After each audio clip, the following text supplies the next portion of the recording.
ఏ ముఖ్యమంత్రి ఈరోజు కూర్చున్నా, గతంలో కూర్చొని ఉన్నా దానికి మూలకారకుడు ఎవడు? పొట్టి శ్రీరాములు. ఆయనే లేకపోతే, ఆయనే బలిదానం లేకపోతే మనకి ఈ రోజున ఆంధ్ర రాష్ట్రం అనేది ఉండేది కాదు. సో నేను ఉన్నది దేనికి అంటే, ఇంతమంది గొప్ప మహానుభావులు ఉన్నారు. నేను అన్నా క్యాంటీన్లతో మాట్లాడి ఒకటే అడిగాను, అన్నా గారి క్యాంటీన్లతో పాటు డొక్కా సీతమ్మ గారి క్యాంటీన్లు రావాలి. అన్నా క్యాంటీన్లు ప్రారంభిస్తున్నప్పుడు దాంట్లో కొంత భాగం డొక్కా సీతమ్మ గారి క్యాంటీన్లు కూడా ఉంటాయి. దేనికి పెట్టుకోవాలి డొక్కా సీతమ్మ గారి?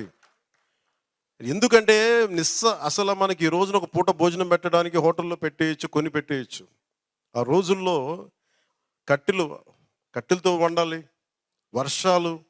అలాంటి సమయంలో ఆవిడ కూర్చొని అమ్మ సీతమ్మ ఆకలి అంటే కూర్చోబెట్టి అన్నం వండి పంపించే, లంకల దగ్గరికి వెళ్ళి కూడా ఆవిడ చేసేదంటే, అలాంటి విలువలున్న మనుషులు మనం గుర్తు తెచ్చుకోకపోతే సమాజం విచ్ఛిన్నమైపోతుంది.